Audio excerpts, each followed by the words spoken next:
देश चाहिँ एउटा परिवर्तनको सङ्घारमा पुगेको छ।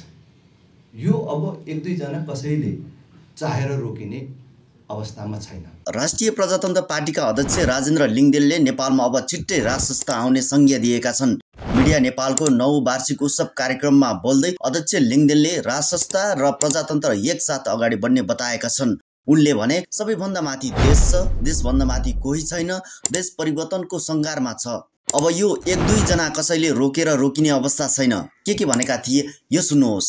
देश चाहिँ एउटा परिवर्तनको सङ्घारमा पुगेको छ। यो अब एक दुई जना कसैले चाहेर रोकिने अवस्थामा छैन। त्यसकारण आफ्नो आस्थालाई केन्द्रमा राखेर अहिले आउन खोजिराखेको परिवर्तनलाई, जनताको भावनालाई अनदेखा गर्ने र दुर्घटनातर्फ लाने काम हामी कसैले गर्नु हुँदैन। किनभने यो रोकिनेवाला छैन। फेरि मैले दोहोऱ्याएर भन्छु, यो रोकिने अवस्थामा छैन। त्यसकारण हामीले यसको बारेमा गलत प्रचार गर्ने र समाजमा भ्रम सिर्जना गर्ने र द्वन्द्व सिर्जना गर्ने भन्दा पनि समाधानका सुझावहरू दिनुपर्छ। जस्तै अहिले कतिपय सञ्चार माध्यमहरूबाट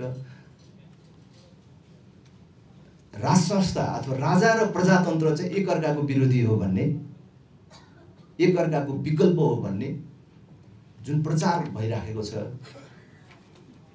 र समाजलाई त्यो ढङ्गले बुझाउने र विभाजित गर्ने कोसिस गरिएको छ। राजा रोज्ने कि प्रजातन्त्र रोज्ने, राजा रोज्ने कि लोकतन्त्र रोज्ने भन्ने ढङ्गले प्रश्नहरू चाहिँ उठाउन थालिएको छ। यस्तो काम गर्नु हुँदैन।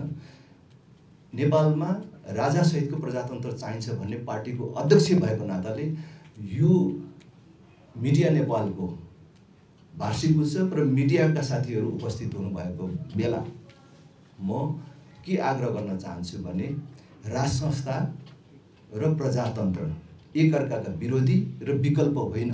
राजसंस्था र प्रजातन्त्र सँगसँगै जान सक्छ, राजा र प्रजातन्त्र सँगै जान सक्छ। दुनियाँको सबभन्दा उत्कृष्ट प्रजातन्त्र भएको देश बेलायत, जसलाई चाहिँ प्रजातन्त्रको जननी भनिन्छ, त्यहाँ राजसंस्था छ।